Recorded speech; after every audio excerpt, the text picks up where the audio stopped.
गया जी।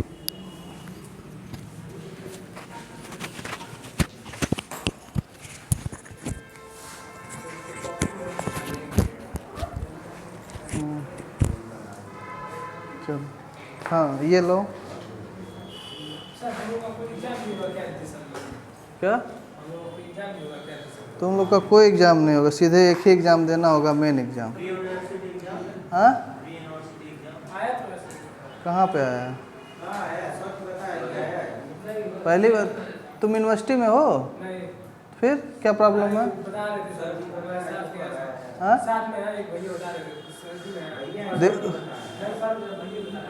पहली बात ये समझ लो कि तुम लोग ओल्ड कोर्स के स्टूडेंट हो, समझ लो। पहले सुनो हमारी बात कि सब तुम ही जान जाओगे। पहले ये सुन लो कि तुम लोग जो हो ओल्ड कोर्स के स्टूडेंट हो। अब इस साल से सिनेरियो चेंज हो गया है। अब बीएससी जो हो रहा है, फर्स्ट ईयर के जो बच्चे आएंगे वो सेमेस्टर वाले बच्चे आएंगे। इनका जो सिलेबस है वो सीबीसीएस मोड पे हो गया है, यानी चॉइस बेस्ड क्रेडिट सिस्टम पे हो गया है। ये नए सेमेस्टर के बच्चे हैं। तुम लोग साल भर में पूरी एक साल की पढ़ाई करते थे, ऐसे सेकंड ईयर की पूरी साल भर की पढ़ाई करोगे, लास्ट में एग्जाम दोगे। थर्ड ईयर की पूरी पढ़ाई करोगे, लास्ट में एग्जाम। लेकिन अब फर्स्ट ईयर के बच्चे साल भर में 2 बार एग्जाम देंगे, 6-6 महीने पे एग्जाम देंगे। एक बार दिसंबर में एग्जाम देंगे, एक बार फिर जून में देंगे। यानी 6-6 महीने की उनकी 2 सेमेस्टर की पढ़ाई होगी, तब 1 साल उनका कंप्लीट होगा। प्री यूनिवर्सिटी जो होगा भी, अगर होगा भी तो हर कॉलेज अपने लेवल पे लेगा, हर यूनिवर्सिटी अपने लेवल पे, लेकिन ऐसी कोई गाइडलाइन नहीं है। समझ गए? अरे यार हम लोग पढ़ाते हैं, तुम लोग बच्चों पूछते हो। ऐसा कुछ नहीं है। वो कॉलेज जो लेता है प्री यूनिवर्सिटी होगा भी, वो कॉलेज अपने लेवल पे लेते हैं। हम लोग भी कराते हैं अपने यहाँ, तो हम लोग भी कराते हैं अपने यहाँ प्री यूनिवर्सिटी एग्जाम, लेकिन उसका तुम्हारे मेन एग्जामिनेशन से कोई लेना देना नहीं। समझ गए? अब वो कॉलेज के रूल रेगुलेशन पे डिपेंड करता है ना कि तुम्हारा कॉलेज कैसा है कैसा नहीं। उस पर बाद में बात करते हैं, कोई विशेष उस पर चर्चा करने की ज़रूरत नहीं है। जो काम की चीज़ है उस पर चर्चा करते हैं। क्यों? उससे अगर होगा भी तो फिर क्या प्रॉब्लम होगी? तुम पढ़ रहे ही हो, यही एग्ज़ाम देना रहे तो तैयार अभी से करते चलो। क्या नहीं समझ में आया ये बताओ? तो पूछो ना, जो तो बोलते हैं कि पूछा। हाँ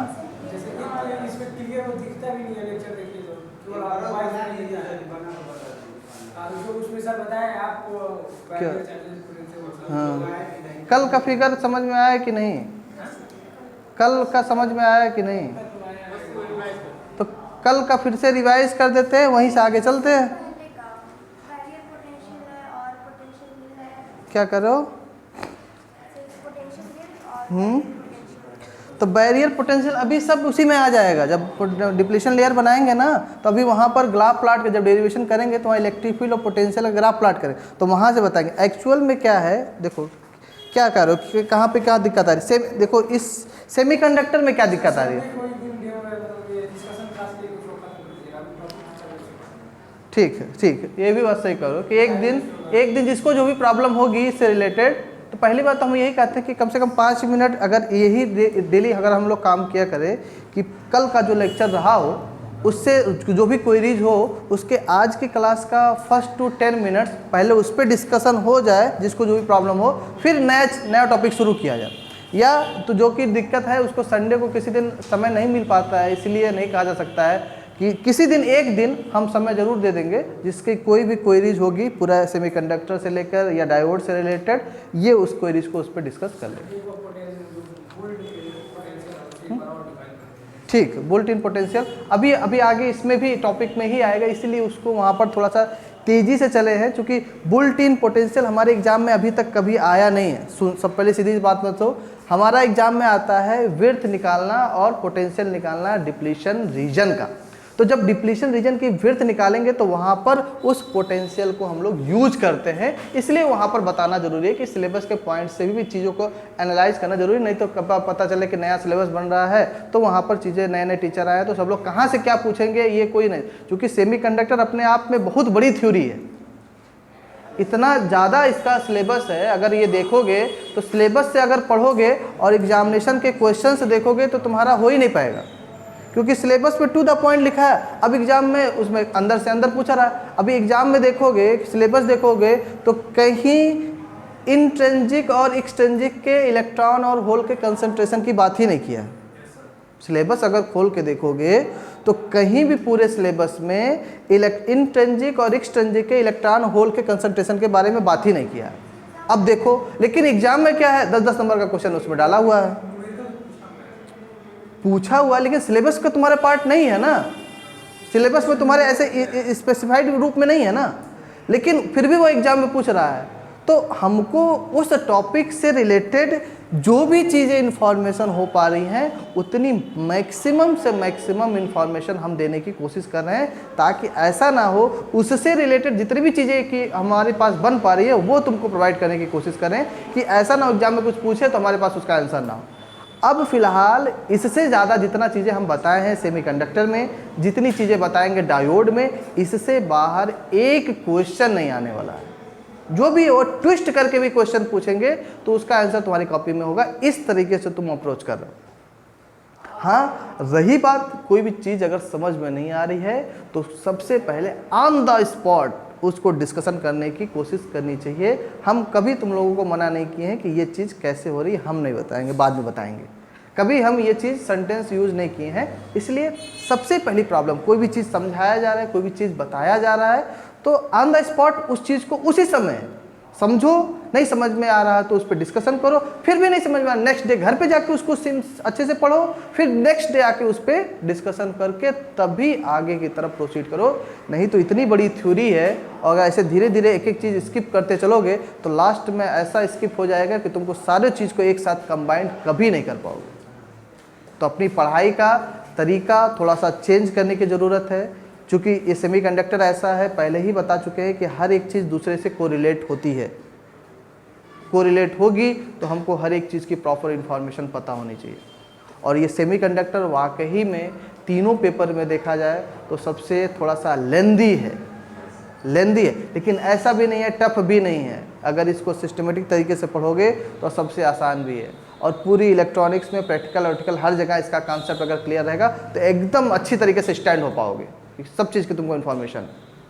एक बार फिर से डिस्कस करते हैं कल वाले टॉपिक पे ही जो हम एक्सप्रेशन निकाल रहे हैं, क्योंकि ये सबसे इम्पॉर्टेंट एक्सप्रेशन है, कई बार एग्जाम में आता है और सबसे फंडामेंटल्स है। क्योंकि जितने भी तरीके के डायोड्स पढ़ोगे सब डायोड्स का फंडामेंटल्स यही डिप्लीशन रीजन का फॉर्मेशन ही है। इसके कैसे हम लोग निकालते हैं, एक बार फिर से उसको हम लोग यहाँ फिगर बनाने की ज़रूरत है क्या, कि सब लोग अपनी कॉपी में बनाए हो, हम यहाँ से एक्सप्लेन कर दे, कॉपी में तुम्हारे बना ही हुआ ना, हो जाएगा ना इस तरह। तो सबसे पहले देखो फिगर, देखो फर्स्ट फिगर हम लोग बनाए होंगे, फिगर नहीं बनाए हो क्या कहीं, यही समस्या है। फिगर सब लोग बना लेना, फिगर यहाँ से देखते रहो, फिगर सब लोग कॉपी में बना होगा और फिर उतना बनाएंगे फिर टाइम वेस्ट होगा, कोई मतलब नहीं है उसका। फिगर सब लोग की कॉपी में होगा। फर्स्ट फिगर ध्यान से देखो, फर्स्ट फिगर में बेसिकली हम लोग क्या कर रहे हैं, पीएन जंक्शन बता रहे हैं। पीएन जंक्शन के जो डिप्लीशन रीजन है उसकी विड्थ की बात करने जा रहे हैं, उसके विड्थ को डिराइव करने की कोशिश करने जा रहे हैं। तो हम लोग सिंपली से क्या करते हैं पीएन जंक्शन में कि एक पी टाइप मटेरियल लेते हैं और एक एन टाइप मटेरियल सेमीकंडक्टर का लेते हैं और उसको ज्वाइन करते हैं with the special purpose technique. वो डिपेंड करता है मैन्युफैक्चरर पे। अब जब ज्वाइन करते हैं तो वहाँ से हमारा एक पीएन जंक्शन सेमीकंडक्टर डायोड का फॉर्मेशन होता है। ये चीज़ें अंडरस्टूड है। अब उसमें देखे होगे कि जो फर्स्ट फिगर है उसमें देखे होगे एक हमारी बीच में जंक्शन लाइन होगी, जंक्शन लाइन होगी ना, जंक्शन लाइन होगी और उस जंक्शन लाइन के लेफ्ट साइड में हमारा पी सिरा होगा और राइट साइड में हमारा एन सिरा होगा ना। यानी कि पी सिरा मतलब पी टाइप सेमीकंडक्टर है, एन सिरा मतलब एन टाइप सेमीकंडक्टर है। होल्स को हम लोग उस पर मात दो, पहले यहाँ पे ध्यान दो नहीं तो फिर कंफ्यूज होगी। जो फिगर पे सब लोग बस कंसंट्रेट रहो और मेरी बातें सुनो। पी टाइप रीजन में मेजॉरिटी में चार्ज कैरियर क्या होता है, होल्स होता है। होल्स को हम लोग क्या व्हाइट सर्कल से रिप्रेजेंट किए हैं और इलेक्ट्रॉन्स को हम लोग डार्क सर्कल से रिप्रेजेंट किए हैं। फिगर को बस ध्यान। अब देखो पी टाइप में मेजॉरिटी में क्या होता है, होल्स ज़्यादा होता है, इलेक्ट्रॉन क्या होता है माइनॉरिटी में। तो पी रीजन में देखोगे होल्स की संख्या व्हाइट सर्कल वाले की ज़्यादा होगी और उसके कंपेरिजन में इलेक्ट्रॉन्स की संख्या बहुत माइनर होगी, होगा ना। एन रीजन में जाओगे तो एन रीजन में मेजॉरिटी चार्ज कैरियर क्या होता है, इलेक्ट्रॉन्स होता है। तो उसमें देखो डार्क सर्कल बहुत ज़्यादा होगा और होल्स की संख्या उसके कंपेरिजन में कम होगी। ये चीज़ें दिख रही है फिगर में। दूसरी तरफ आ जाओ कि जब जो पी साइट में मेजॉरिटी में है वो जंक्शन से एन रीजन में जाना चाहेगा और एन रीजन में जो मेजॉरिटी में वो जंक्शन से पी रीजन में जाना चाहेगा। तो जो पी रीजन वाला मेजॉरिटी में यानी होल्स वो जंक्शन से एन रीजन में जाकर जंक्शन के पास एक लेयर क्रिएट करता है और अपने जो भी चार्ज कैरियर्स होते हैं उसको आयंस में इंट्रोड्यूस कर देता है। यानी पी वाला है तो एन रीजन में जाके पॉजिटिव पॉजिटिव पॉजिटिव आयंस में क्या कर दिया है, इंड्यूस कर दिया है ना। इसी तरह एन रीजन वाला जो मेजॉरिटी चार्ज कैरियर है वो पी रीजन में जाएगा और जंक्शन लाइन के पास एक लेयर क्रिएट करेगा और अपने जो भी चार्ज कैरियर है उसको आयंस में इंट्रोड्यूस कर देगा, यानी minus minus minus sign introduce कर दिया। तो जो लेयर क्रिएट हुई जंक्शन लाइन के पास एक पी रीजन में और एक एन रीजन में, तो उस लेयर से जंक्शन लाइन को मिलाते हुए जो रीजन जनरेट हुआ उसी रीजन को हम लोग बोलते हैं डिप्लीशन रीजन, या उसी को हम लोग बोलते हैं जंक्शन रीजन, या उसी को हम लोग बोलते हैं स्पेस चार्ज रीजन। और उस जो डिप्लीशन रीजन की जो विड्थ होती है वो अप्रॉक्सीमेटली इक्वल टू 1 माइक्रोमीटर के अप्रॉक्सीमेट होती है या 10⁻⁻⁶ मीटर के अप्रॉक्सीमेट में होती है। ठीक है, चीजें क्लियर हुई। दूसरी बात कि पी रीजन में जो नंबर ऑफ एटम्स हैं उनकी संख्या हम लोग किससे रिप्रेजेंट करते हैं, एन ए से रिप्रेजेंट किए हैं। फिगर में बनाए होंगे ना, एन ए से रिप्रेजेंट किए हैं। और जो एन रीजन में नंबर ऑफ एटम्स हैं उनको हम एन डी से रिप्रेजेंट किए, डी से रिप्रेजेंट किए ना। फिर आ जाओ बीच में, जो सेंटर वाली जंक्शन लाइन है वहां पर रो की वैल्यू, रो मतलब चार्ज डेंसिटी की value rho can not be equal to क्या है, 0 है। और उस डिप्लीशन रीजन में जो नंबर ऑफ कंसंट्रेशन इलेक्ट्रॉन का है यानी Ne बराबर जो कंसंट्रेशन होल्स का है बराबर NH बराबर वैल्यू किसकी है, 0 के बराबर। ठीक, दूसरे केस में यानी कि जब जंक्शन लाइन के इस साइड में पी रीजन में जाओगे तो उस डिप्लीशन रीजन को दो पार्ट में हमने ब्रेक कर दिया। पी रीजन को मान लिया x1 डिस्टेंस पे है और इधर n वाले रीजन पे मान लिया क्या है, x2 डिस्टेंस पे है। और P वाले रीजन में जो x1 डिस्टेंस है वहां मान लेते हैं चार्ज डेंसिटी रो बराबर कितना है, -ρ1 है। और n रीजन वाले में चार्ज डेंसिटी रो बराबर क्या मान लेते हैं, +ρ2 है। चीजें मान रहे। और उसी समय उसी फिगर के बगल में लिख दो कि according to charge neutrality,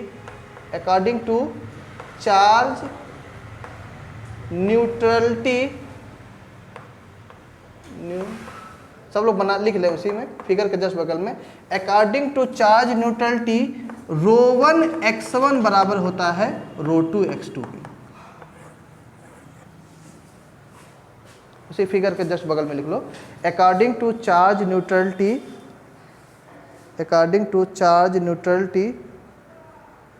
ρ1 x1 बराबर ρ2 x2। ठीक है, ρ1 x1 बराबर ρ2 x2। ठीक है, और ये x1 क्या है, वो डिस्टेंस, और ρ1 क्या है, उसकी चार्ज डेंसिटी, ρ2 क्या है, उसकी चार्ज डेंसिटी, x2 क्या है, उसका डिस्टेंस। ये चीजें क्लियर हुई। अब क्या करते हैं, अब डिप्लीशन रीजन के बारे में कॉन्सेप्ट क्लियर हो गया। अब देखो हमने क्या किया कि हमको एनालिसिस किसकी करनी है, अपने उसी डिप्लीशन रीजन की बात करनी है ना, तो हम लोग बाकी पार्ट्स को अभी छोड़ देते हैं, बाकी पार्ट्स को छोड़। और एक चीज़ और बताए थे कि जो हमारा पीएन जंक्शन है वो as such similar to the parallel plate capacitor की तरह बिहेव करता है। यानी कि जो हमारा पी रीजन है, जो हमारा एन रीजन है, वो एज सच जो हमारा पैरेलल प्लेट्स हैं उनकी तरह बिहेव करता है। और जो पैरेलल प्लेट्स पे हम लोग बीच में डाइलेक्ट्रिक मटेरियल इंड्यूस्ड करते थे, डालते थे, और उस डाइलेक्ट्रिक मटेरियल की तरह जो बिहेवियर है वो हमारा डिप्लीशन रीजन का। क्योंकि वहाँ पर भी जब पैरेलल प्लेट पढ़ाए होंगे तो वहाँ बताया गया होगा ये पैरेलल प्लेट थी, अगर यहाँ पॉजिटिव चार्जेस रहती थी, यहाँ निगेटिव चार्जेस रहती थी, तो इस चार्जेस को हम लोग बोलते थे, क्या बोलते थे, सरफेस चार्ज बोलते थे। और इसी के अंदर एक डाइलेक्ट्रिक स्लैब रखा जाता था, और इस डाइलेक्ट्रिक स्लैब पे ये अगर निगेटिव चार्ज है तो इंड्यूस होकर यहाँ पर इसके सरफेस पे पॉजिटिव चार्ज आ जाता था। ये पॉजिटिव है तो निगेटिव चार्ज आता था, तो इसको हम लोग बोलते थे बाउंड चार्ज बोलते थे। ऐसा हम लोग पैरेलल प्लेट कैपेसिटर में किए थे। और वहां भी इस डाइलेक्ट्रिक स्लैब के अंदर इलेक्ट्रिक फील्ड निकालने का काम हम लोग बीएससी पार्ट 1 में इलेक्ट्रिसिटी एंड मैग्नेटिज्म में डाइलेक्ट्रिक वाले चैप्टर में हम लोग ये काम किए थे।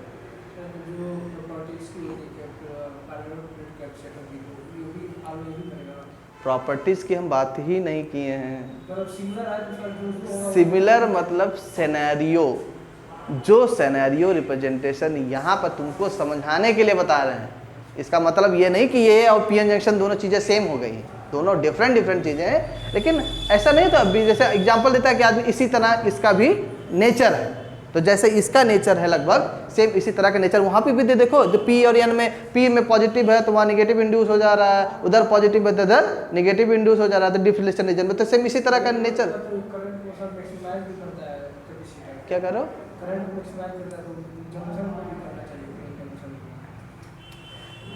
तुम दोनों चीजों को एज सच बस तुम्हारे समझने के लिए कोरिलेशन कर रहे हैं। जंक्शन, पीएन जंक्शन की थ्योरी अलग है, इसकी जंक्शन की थ्योरी अलग है, और हम लोग जो एनालाइज करते हैं इस सेंटर पे वहाँ पर इलेक्ट्रिक फील्ड निकालने की कोशिश करते हैं। बस हम ये चीज़ तुमको बताने की कोशिश कर रहे हैं कि जैसे वहाँ पर निगेटिव पॉजिटिव चार्ज होते थे, इंड्यूस हो सके, इसके सरफेस पर इसका अपोजिट चार्जेस प्लस माइनस आ जाता था, सेम इसी तरह का सिनेरियो हमारे पीएन जंक्शन में भी दिखाई दे रहा है, दिखाई दे रहा है ना। उस चीज़ को बस को रिलेट करने की कोशिश कर रहे हैं। चीज़ें क्लियर हुई? अब देखो दूसरी बात कि अब हम लोग जब फर्स्ट फिगर अच्छे से क्लियरिफाई समझ गए, तो उसके बाद फिर हम लोग का अल्टीमेट एम ये है कि हम उस डिप्लीशन रीजन की विड्थ को फाइंड आउट करें। तो हम लोग बाकी पार्ट्स को भी ब्रेक कर दिए और उस डिप्लीशन रीजन की एक अलग से फिगर बनाया, और वहाँ पर हमेशा इंडिकेट ये किए कि जो x1 की विड्थ है वो मोर लेस देन है किसके? x2 की। x1 is more less than x2, जो विड्थ होती है एक्चुअल में ऐसा होता है। तो हम लोग एक नया फिगर बनाए होंगे जहां पर देखे होंगे एक फिर से पीएन जंक्शन के डिप्लीशन रीजन वाला फिगर बनाया है, और उस रीजन में एक हमारी जंक्शन लाइन है और एक पार्ट पे हमारा x1 डिस्टेंस है, दूसरे पार्ट पे हमारा x2 डिस्टेंस। फिर हमको वहां पर फाइंड आउट करना है अपने विड्थ के लिए। सबसे पहला काम करना है कि हमको फील्ड निकालना है। कौन सी फील्ड निकालना है? इलेक्ट्रिक फील्ड निकालना है। तो हम लोग क्या करते हैं, कोई भी इलेक्ट्रिक फील्ड कहीं भी किसी भी मटेरियल सिस्टम्स के लिए निकालना होता है तो क्या करते हैं? सबसे पहले x डिस्टेंस पे कोई पॉइंट एक कंसिडर कर लेते हैं। तो हमारी जो जंक्शन वाली लाइन है, जो जंक्शन लाइन है, उस जंक्शन लाइन से स्मॉल x डिस्टेंस पे एक P पॉइंट हमने कंसिडर कर लिया, एक P पॉइंट हमने कंसिडर कर। जब P पॉइंट कंसिडर कर लिए तो उस जहाँ P पॉइंट है उससे भी एक लाइन खींच दिए। तो लाइन खींच दिए तो पूरे रीजन में वो उतनी डिस्टेंस कितनी हो गई? x हो गई। ऊपर डिस्टेंस कितनी हो गई? x हो गई। और उस लाइन से जो जंक्शन लाइन थी वहां से पूरी डिस्टेंस कितनी थी? x2 थी। और ये इतना कितना? x1 है। तो कितना जो बचा वो कितना हुआ? वो बचा कितना हुआ? वो x2 माइनस x हो गया, x2 माइनस x हो गया। तो एक तरह से फिगर को देखो तो हमारा फिगर जो है वो 3 रीजन में डिवाइडेड हो गया। रीजन फर्स्ट, रीजन सेकेंड और रीजन थर्ड। रीजन फर्स्ट में जो चार्ज डेंसिटी थी वो कितनी है? माइनस रो1। रीजन सेकंड में जो चार्ज डेंसिटी वो कितनी थी? रो2। रीजन थर्ड में जो चार्ज डेंसिटी थी वो क्या है? रो2 ही है, रो2 ही है, क्योंकि वो दोनों एक ही रीजन में। चीजें क्लियर हुई? अब अल्टीमेट ये में है कि हमको हर रीजन के अकॉर्डिंग उसका इलेक्ट्रिक फील्ड की वैल्यू निकालनी है। अब इलेक्ट्रिक फील्ड निकलेगा कैसे? सबसे पहले तो ये तो एनालाइज हो कि आखिर वो किस तरह का शेप है उसका। तो हम लोग शेप कैसा बताए थे? पैरेलल प्लेट्स टाइप का शेप। जब भी पैरेलल प्लेट्स टाइप का शेप की बात करते हैं तो वहाँ इलेक्ट्रिक फील्ड निकाले होगे बीएससी फर्स्ट ईयर में, तो बताया होगा कि जो प्लेट्स का जो हमारा इलेक्ट्रिक फील्ड निकल के आता है वो कितना आता है? सिग्मा/2 एप्सिलॉन निकल के आता है। तो अगर हम रीजन 1 की बात कर रहे हैं तो रीजन 1 में अब चूंकि पूरा रीजन बहुत बड़ा है, अब पूरे रीजन का इलेक्ट्रिक फील्ड निकालना तो इतना आसान बात थोड़ी।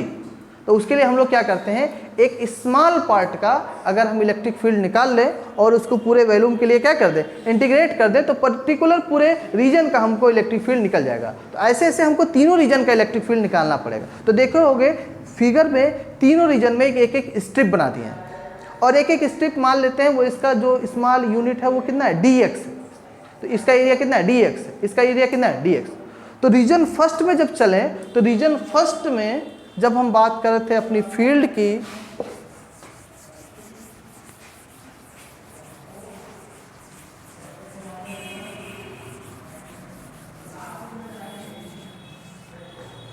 तो रीजन फर्स्ट में जब हम बात कर रहे थे अपने फील्ड की, तो हमारा रीजन फर्स्ट में उस स्मॉल एलिमेंट के एरिया के लिए हमारी इलेक्ट्रिक फील्ड कितनी हो जाएगी? dE1 बराबर कितना हो जाएगा? सिग्मा/2 एप्सिलॉन। ठीक है। और सिग्मा क्या होता है? सरफेस एरिया, सरफेस एरिया होता है। सरफेस एरिया उस रीजन 1 में निकलता कैसे है? Charge into area. Surface area कैसे निकलता है? चार्ज इनटू एरिया, या सरफेस चार्ज डेंसिटी इसको बोलते हैं, सॉरी सरफेस चार्ज डेंसिटी बोलते हैं। और इसकी जो वैल्यू होती है वो हमारा चार्ज इनटू एरिया होती है। तो हमारे पास चार्ज कितना है? रीजन 1 की बात कर रहे हैं, तो रीजन 1 में चार्ज कितना है? माइनस रो 1 है, माइनस रो 1 इंटू एरिया कितना स्मॉल एलिमेंट के लिए रीजन फर्स्ट में, तो कितना है? D X. तो rho minus rho 1 into D X. तो इलेक्ट्रिक फील्ड कितनी हो जाएगी? रो 1 की जगह पे क्या हो जाएगा? माइनस रो 1 अपान 2 एप्सिलॉन इंटू क्या हो जाएगा? D x. ये कौन सा इलेक्ट्रिक फील्ड निकला? उस स्मॉल स्ट्रिप का रीजन फर्स्ट में क्या इलेक्ट्रिक फील्ड होगा उसकी वैल्यू निकल के आई। अब इसको पूरे वैल्यूम के लिए क्या कर दोगे? इंटीग्रेट कर दोगे। तो इंटीग्रेट करोगे तो डी E1 करोगे क्या करोगे? क्या मिलेगा? E1 बराबर क्या मिलेगा? माइनस रो 1, ये भी कांस्टेंट है, ये भी कांस्टेंट। अब वहाँ पर डी एक्स की जो वैल्यू है रीजन 1 में कितनी है? क्या है? एक्स नहीं है, x1। ये इलेक्ट्रिक फील्ड निकल के आ गया तुम्हारा रीजन 1 में। इसी तरह रीजन 2 में चलोगे तो सिग्मा की वैल्यू कितनी निकल के आएगी? चार्ज डेंसिटी वहाँ कितना है? रो 2 है, और इंटू क्या हो जाएगा? dx हो जाएगा। तो यहाँ इलेक्ट्रिक फील्ड कितना निकल के आएगा? dE2 बराबर क्या करो? सिग्मा अपान 2 एप्सिलॉन इंटू कितना हो जाएगा? इंटू कितना हो जाएगा? dx हो जाएगा। तो ये कितना हो जाएगा? सिग्मा मतलब कितना हो जाएगा? रो 2, और ये कितना है? अपान 2 एप्सिलॉन, और यहाँ पे x dx की जगह पे वैल्यूज कितनी है? x है ना, x2 है, x है, x2 सेकंड रीजन में x dx की वैल्यू कितनी है? x है। तो इसको इंटीग्रेट करोगे तो कितना आ जाएगा? E2 बराबर rho 2 upon 2 epsilon into x। तीसरे रीजन में जाएगा सिग्मा बराबर, यह भी क्या आ जाएगा? रो 2 ही है, dx। तो यहाँ कितना हो जाएगा? dE3 बराबर कितना हो जाएगा? लेकिन यहाँ ध्यान दो, इलेक्ट्रिक फील्ड अपोजिट डायरेक्शन में लग रहा है तो मैग्नीट्यूड की वैल्यू तो सेम रहेगी, ऐसा निकाल ले रहे, बाद में साइन क्या कर देंगे? माइनस लगा देंगे, ठीक है, क्योंकि उसका अपोजिट डायरेक्शन में आ रहा है। यहाँ पर देखो इलेक्ट्रिक फील्ड इधर निकाल रहे हैं, बी में भी इधर रीजन में निकाले, सी में जाओगे तो उल्टा आना पड़ रहा है। तो मैग्नीट्यूड की तो वैल्यू सेम होगी, लेकिन डायरेक्शन बस क्या हो जाएगा? अपोजिट हो जाएगा। तो क्या हो जाएगा इसकी? Sigma upon 2 epsilon into dx, तो कितना हो जाएगा? रो 2 अपान 2 एप्सिलॉन। अब यहाँ dx की वैल्यू किस रीजन में कितनी है? थर्ड वाले रीजन, x2 माइनस x। लेकिन यहाँ साइन क्या हो जाएगा? साइन क्या हो जाएगा? माइनस हो जाएगा। तो यहाँ कितना हो जाएगा तुम्हारा? E3 बराबर कितना हो जाएगा? Minus rho 2 upon 2 epsilon x2 minus x। ये तीनों रीजन की निकल गई ना values. Now total field, now total electric field कितना हो जाएगा? E बराबर कितना हो जाएगा? E1 plus E2 plus E3। तो कितना हो जाएगा तुम्हारा? E1 कितना है? माइनस रो 1 x1 अपान 2 एप्सिलॉन और प्लस रो 2 x अपान 2 एप्सिलॉन और minus rho 2 upon 2 epsilon x2 minus x। अब अच्छा, अकॉर्डिंग टू चार्ज, अब यहाँ देखो यहाँ भी रो 2 का टर्म है, लेकिन यहाँ क्या है? रो 1 का टर्म है। तो अगर सिमिलर हो जाए तो फिर हमारा काम थोड़ा आसान हो जाएगा। तो सिमिलर करने के लिए हम लोग क्या करते हैं? यहाँ पर चार्ज न्यूट्रलिटी वाला फार्मूला यूज करते हैं, जहाँ पर रो 1 x1 बराबर किसके है? रो 2 x2 के। तो जहाँ जहाँ रो 1 x1 है उसको रो 2 x2 कर देंगे तो सब रो 2 के टर्म में आ जाएगा। आ जाएगा कि नहीं आ जाएगा? तो हमारा जो फील्ड की वैल्यू हो जाएगी वो कितनी हो जाएगी? रो 1 x1 की जगह पे कितना हो जाएगा? माइनस है ना, माइनस है कि क्या है? माइनस रो 2 x2 अपान 2 एप्सिलॉन प्लस रो 2 x अपान 2 एप्सिलॉन, और ये कितना हो जाएगा? माइनस रो 2 x2 अपान 2 एप्सिलॉन, फिर माइनस रो 2, अच्छा प्लस रो 2 x अपान 2 एप्सिलॉन। ठीक है, तो चलो तो कुछ कॉमन होगा, ρ2/2 एप्सिलॉन कॉमन दिख रहा है, ये ना पूरे में ρ2/2 एप्सिलॉन कॉमन दिख रहा है ना। और बचेगा क्या यहाँ पे, -x2 plus x minus x2 plus x। तो 2x2 बचा, 2x2 बचा और प्लस 2x बचा, तो 2 कॉमन ले रहे तो 2 से क्या हो जाएगा, कैंसिल आउट हो जाएगा। तो बचेगा तुम्हारे पास ρ2/ε, और यहाँ कितना बचेगा, x2 प्लस x बचेगा ना, सॉरी x माइनस x2 बचेगा, x माइनस x2 बचेगा। ये तुम्हारी फील्ड की वैल्यू हो जाएगी। एट पॉइंट P पे ही बात कर रहे हैं ना। हाँ, पूरे रीजन की जो इलेक्ट्रिक फील्ड हो जाएगी, तीनों रीजन की जो इलेक्ट्रिक फील्ड हो जाएगी वो तुम्हारी क्या आ जाएगी, E बराबर ρ2/ε x2 माइनस x हो जाएगा। जब फील्ड निकल गया तो पोटेंशियल निकालेंगे। पोटेंशियल कैसे निकलेगा, V बराबर क्या होता है, minus integral E dot dl। कैसे निकलेगा पोटेंशियल, बताओ कितना निकल के आएगा,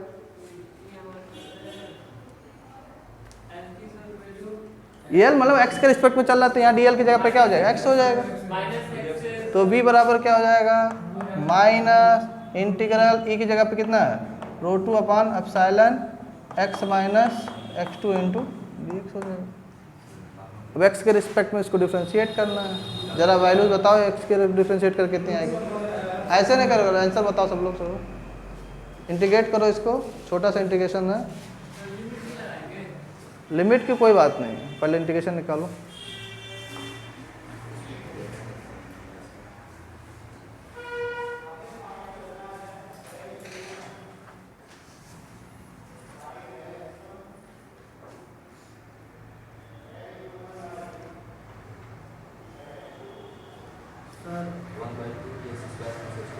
हाँ 1/2 x2 माइनस एक्स का होल स्क्वायर हो जाएगा नहीं, और कांस्टेंट वाला टर्म मल्टीप्लाई हो जाएगा, प्लस एक कांस्टेंट ऐड कर दीजिए जिसको कांस्टेंट पर इंटीग्रेशन बोलेंगे।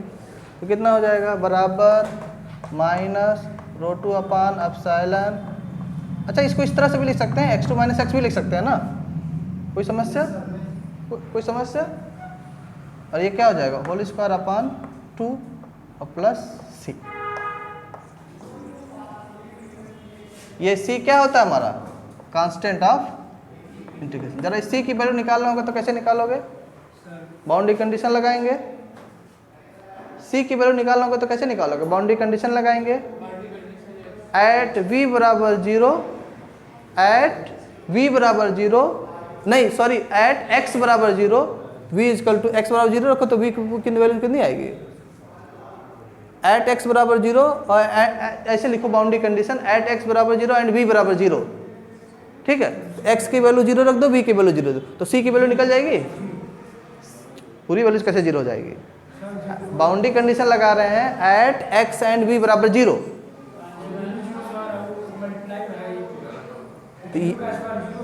अरे भाई ये पूरा नहीं मल्टीप्लाई है ना, कैसे पूरा 0 होगा, x बस 0 कर रहे हो ना, x2 थोड़ी 0 कर रहे हो, x2 थोड़ी 0 कर रहे हैं।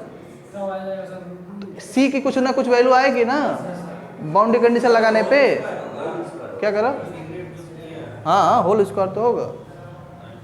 उसके बाद जब वो वैल्यू एट x बराबर x एंड v बराबर 0 करोगे तो c की कुछ वैल्यू आएगी ना कांस्टेंट ऑफ इंटीग्रेशन की, फिर उस कांस्टेंट ऑफ इंटीग्रेशन की वैल्यू ले जाके कहाँ पुट कर दोगे, c की जगह पे पुट कर दोगे, तो टोटल जो वैल्यू आएगी वो हमारी पोटेंशियल की वैल्यू है।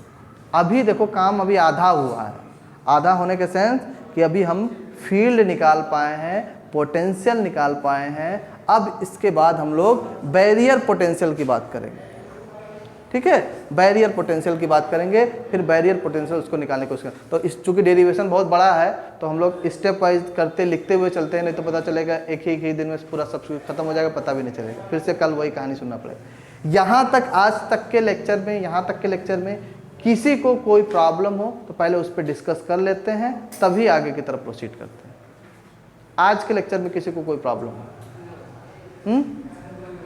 समझ में आ रहा है, फिगर्स अच्छे से समझ में आ रहा है, अभी इंटीग्रेशन चल रहा है तो उस पर बात करेंगे, अभी पहले यहाँ तक की बात करो, इंटीग्रेशन से पहले की बात करो।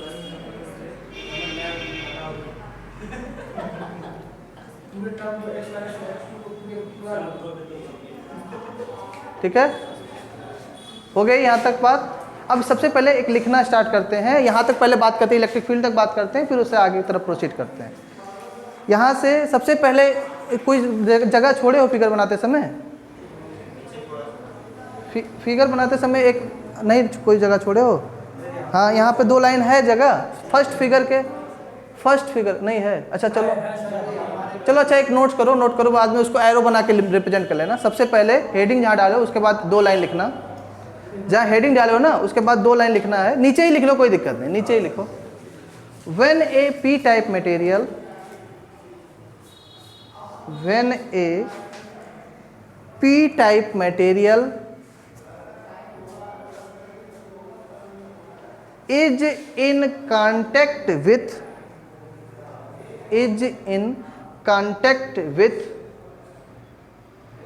n type material, is in contact with n type material, then diffusion of electron from p side to n side,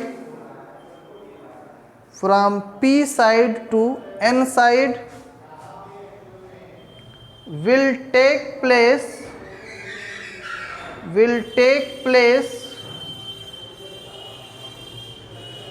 due to the क्या लिखे? When a p type material is in contact with n type material, then diffusion of electron from p side to n side will take place due to the difference in their concentration.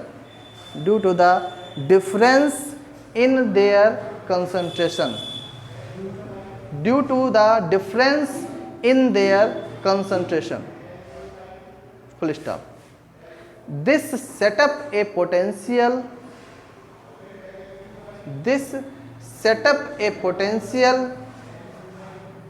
barrier across the junction,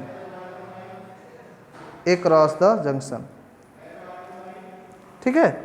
एक यहीं से last line से एक arrow बना के ले जाके जहाँ फर्स्ट पहला फिगर बनाया हो उसके पहले लिखना रहेगा, जब भी कहीं रिप्रेजेंट करना है इसको तो वहाँ से इस चीज़ को लिखना, ठीक है।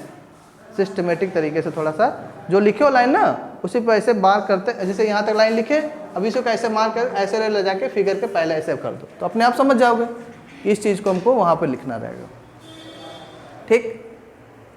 अब इसके नीचे पैराग्राफ चेंज करके एक दूसरी लाइन लिखना, दूसरा पैराग्राफ लिखा रहे हैं, वो पैराग्राफ जो है जो सेकंड वाला फिगर बनाया हो उसके पहले लिखना है, ठीक। फिगर बनाते समय हम भूल गए लिखाना ही, तो चूंकि सिस्टमेटिक तरीके से लिखाना है, कॉपी में ऐसे डेरिवेशन डायरेक्ट कर दोगे तो नंबर नहीं मिलेगा ना। जब तक चीज़ों को जो चीज़ बोल रहे हैं हम वो चीज़ लिखोगे नहीं तब तक रिप्रेजेंटेशन सही नहीं होगा। अब नेक्स्ट लाइन से फिर से दूसरा पैराग्राफ चेंज करके लिखना, वो जो पैराग्राफ होगा वो सेकंड वाले फिगर के पहले रहेगा, ठीक है। Let us now divide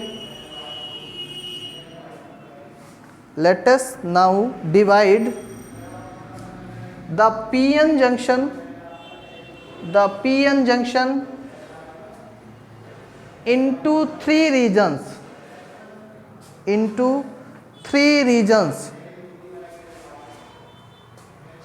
dash the neutral region at x is greater than xp, the neutral region at x is greater than xp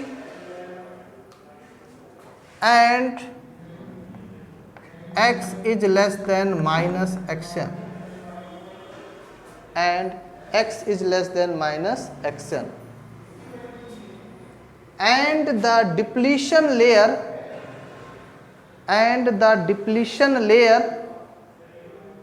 or depletion region in between ऐसे लिखना p बराबर n बराबर 0, in between p बराबर n बराबर 0 as shown in the below figure, as shown in the below figure, full stop. The charge density is 0, the charge density is 0 everywhere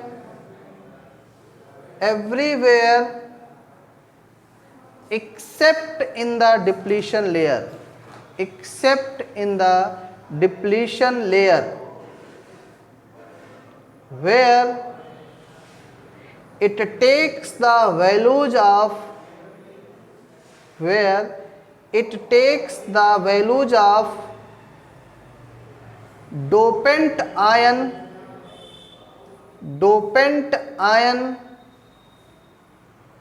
charge density as shown in below figure, as shown in below figure.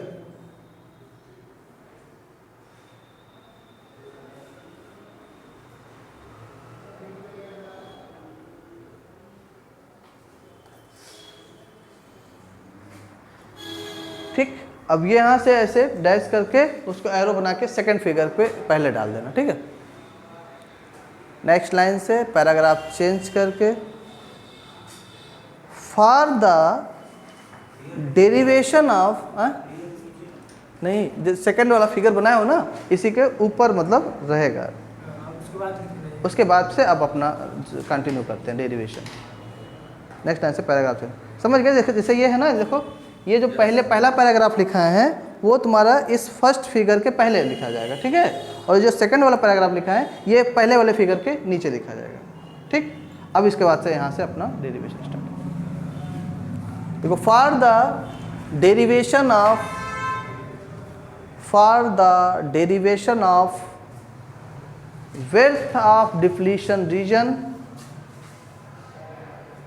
width of depletion region,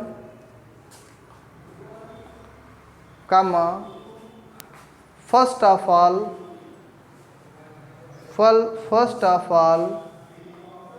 we calculate the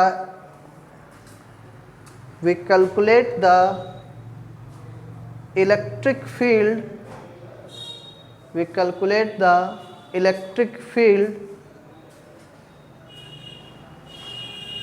in three regions of depletion region of p-n junction,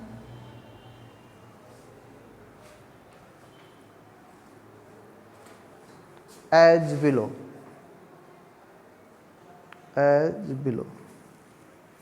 dash, ठीक। Next line से, in region one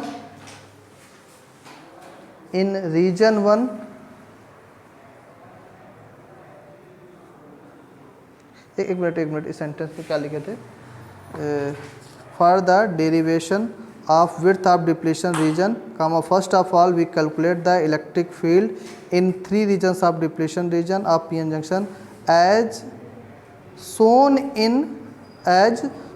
in above figure डाल दो, क्योंकि इसके figure इसके ऊपर बना हुआ है ना, as shown in above figure। एक मिनट, सेंटेंस क्लियर है। For the derivation of width of depletion region, first of all we calculate the electric field in three regions of depletion region of p-n junction as below। ठीक है, कोई दिक्कत नहीं, चलिए कोई दिक्कत, काट दी है क्या, चलो बिलो ही कर दो, ठीक है, एज बिलो डैश कर दो। सेंटेंस देख रहे थे सही है कि नहीं, एज बिलो डैश कर दो। फिर लिखो नेक्स्ट लाइन से, in region one comma the surface charge density, bracket में लिख देना सिग्मा इज गिवन बाय, तो पहला लिख लो, तो सिग्मा बराबर कितना हो जाएगा, सिग्मा बराबर -ρ1 इंटू डायरेक्ट लिख देना, इसमें लिखने की जरूरत नहीं है ना, चार्ज इनटू डिस्टेंस, सिग्मा बराबर माइनस, हाँ डायरेक्ट मतलब सिग्मा की वैल्यू डायरेक्ट लिख रहा हूँ, सिग्मा की वैल्यू एक्सप्लेन करने की जरूरत नहीं है, सब पूरा चीज़ डायरेक्ट नहीं लिखना है। क्या करो, क्या करो, हम पूरा रिजल्ट डायरेक्ट लिखने की बात नहीं कर रहे हैं, हम इस सिग्मा की वैल्यू डायरेक्ट लिखने के बाद ये नहीं स्पेसिफाई करें चार्ज इनटू डिस्प्लेन, वो चीज़ एरिया नहीं डिफाइन कर रहे हैं। सिग्मा बराबर minus rho one into D X, next line से सिग्मा बराबर minus rho one into D X, ठीक। नाउ नेक्स्ट लाइन से, now the electric field in this region is, now the electric field in this region is ना लिखो, r लिखो, r in this region r, तो कितना हो जाएगा, dE1 बराबर सिग्मा अपान 2 एप्सिलॉन और बराबर minus rho one upon 2 epsilon into D x. पहले वाले को इक्वेशन नंबर 1 दे देना, इसको इक्वेशन नंबर 2 दे देना, या नेक्स्ट लाइन से लिख दो, ऐसे यहाँ तक लिख लिए, यहाँ तक, उसके बाद लिखो वी नो दैट, इक्वेशन 2 लिख लिया ना, उसके बाद लिखो here we know that, here we know that, here we know that epsilon बराबर epsilon 0 K, here we know that epsilon बराबर एप्सिलॉन 0 के, ठीक है। Where K is dielectric constant, where K is dielectric constant, epsilon और epsilon 0 already हम लोग को पता ही है, ठीक है। नेक्स्ट लाइन से, now integrate the equation 2, now integrate the equation 2 comma we have, तो क्या हो जाएगा, implies that E1 बराबर माइनस रो वन x1 और x1, इक्वेशन नंबर 3।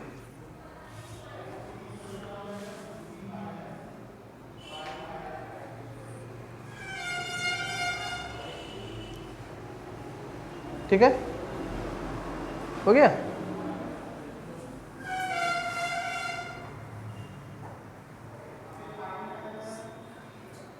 Similarly,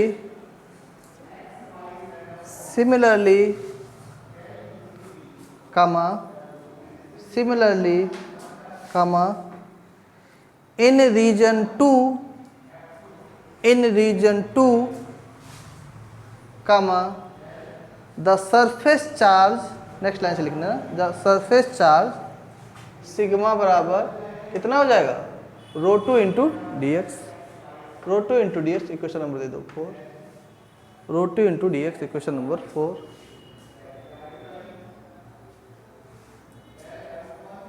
ठीक, इक्वेशन 4 तक हो गया। एंड द नेक्स्ट लाइन से, and the electric field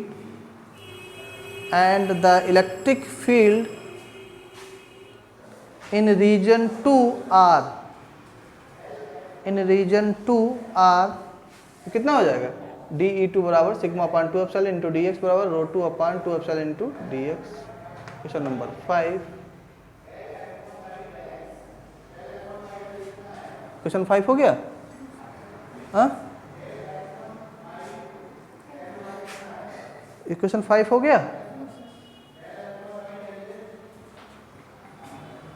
equation 5 हो गया। इक्वेशन 5 के बाद लिखना, now integrate the above equation comma we have, equation 5 के बाद लिखना, now integrate the above equation comma we have, तो कितना हो जाएगा, E2 बराबर rho 2 upon 2 epsilon into X, equation number दे देना 6,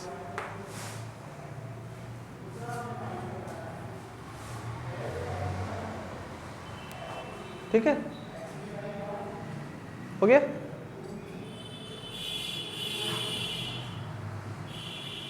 उसके बाद लिखो नेक्स्ट लाइन से, एंड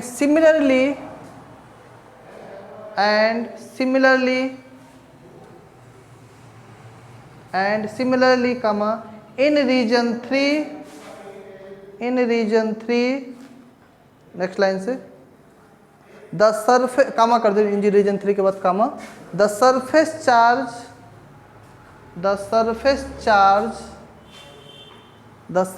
चार्ज कितना हो जाएगा, सिग्मा बराबर कितना हो जाएगा, rho two into D X, equation number 7। Next line से एंड सरफेस चार्ज सिग्मा बराबर वही होगा ना, rho two into D X, and next line से and the electric field in reason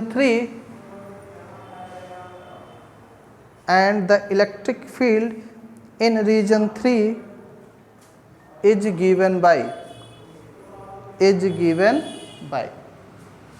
ठीक है। तो कितना हो जाएगा, DE3 बराबर sigma upon 2 epsilon into D X बराबर minus rho two upon 2 epsilon x2 minus x। इसको दे दो क्वेश्चन नंबर 8।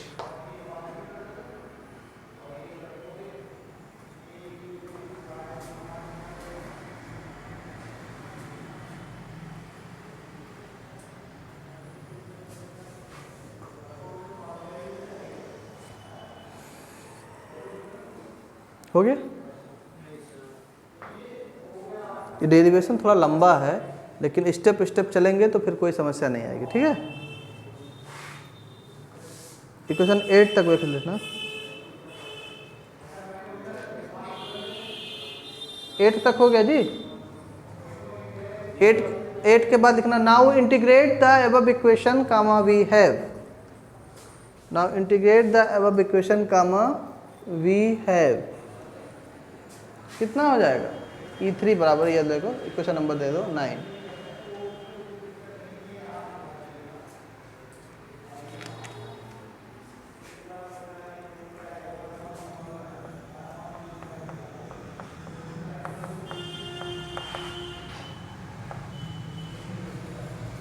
ठीक है। उसके बाद लिखना now the total electric field E बराबर E1 plus E2 plus E3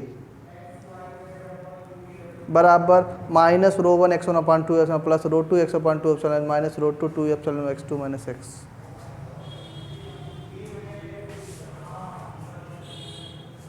या इसी को एक लाइन और ऐसे भी लिख सकते हो, या इम्प्लाइज दैट E बराबर माइनस रो 1 x1 अपान 2 एप्सिलॉन प्लस रो 2 x अपान 2 एप्सिलॉन और माइनस रो 2 अपान 2 एप्सिलॉन, और इसको लिख सकते हो x माइनस x2 भी लिख सकते हो ना, x माइनस x2 भी लिख सकते हो ना। इसी को यही कर दे रहे हैं, जो वहाँ किए थे यही कर दे रहे हैं।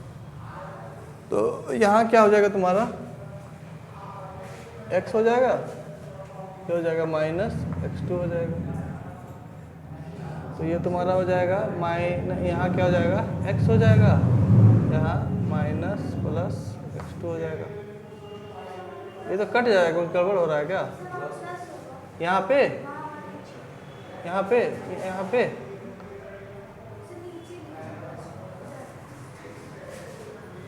अच्छा यहाँ पे ना, हाँ वही कुछ गड़बड़, तो यहाँ प्लस हो जाएगा, यहाँ प्लस हो जाएगा, सही है।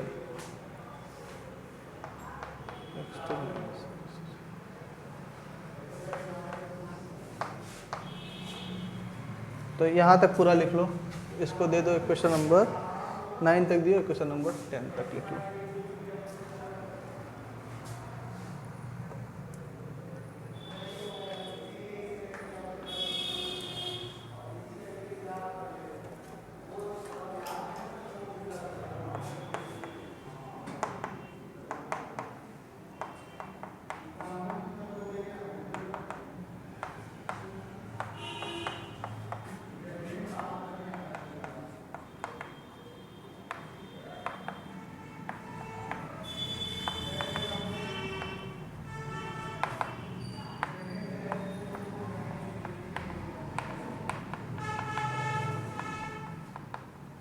ठीक है।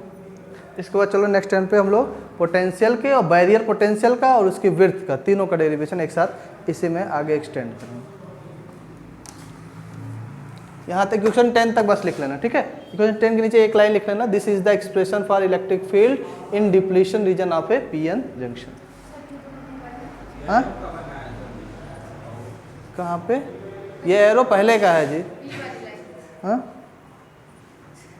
ये 10 तक हो गया ना।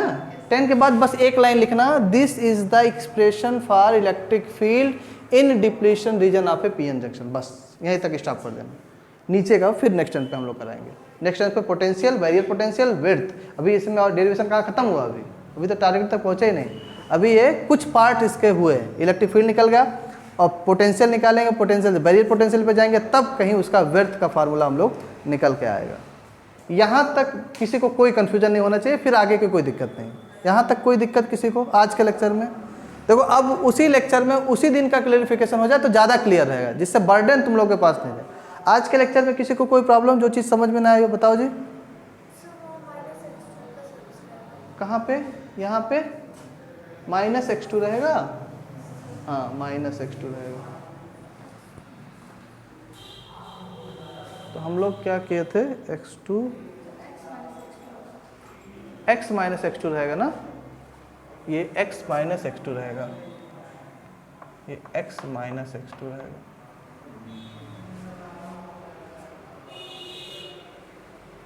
या x अगर हम माइनस कॉमन ले लें तो -ρ2/ε हो जाएगा। नहीं, अगर इसको माइनस यहाँ कॉमन ले लें तब इसको लिख सकते हैं ना, x2 - x।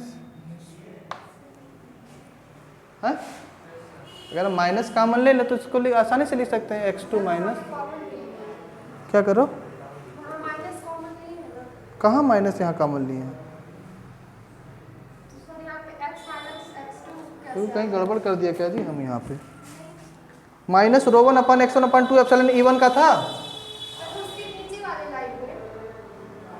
उसके नीचे वाले रो। अरे तो यहाँ ऑलरेडी कॉमन ले चुके हैं ना हम। हाँ कॉमन लिए तभी ना माइनस को प्लस किए हैं। तब तो सही है।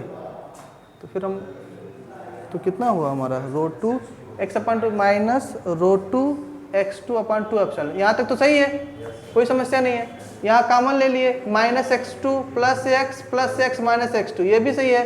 तो ये -2x2 और +2x, तो 2 कॉमन होगा, 2 से कैंसिल हो जाएगा। तो क्या बचा? x -x2 ही तो आया, यहाँ माइनस नहीं। अब यहाँ पे कह रहे हैं कि अगर हम यहाँ माइनस का कॉमन लेंगे तो x2 - x लिख सकते हैं। हाँ तो फिर कोई दिक्कत नहीं खैर उससे। बाकी आगे जो आएगा उस पर हम अप्रोच करेंगे, नहीं तो कन्फ्यूजन ज़्यादा बढ़ेगा बार बार उसको कॉमन लेने से। ठीक है, यहाँ तक कोई समस्या नहीं है ना। इसके बाद इसी का पोटेंशियल निकालेंगे, पोटेंशियल निकालने के बाद बैरियर पोटेंशियल, फिर विड्थ की तरफ आगे बढ़ेंगे। और कोई समस्या है?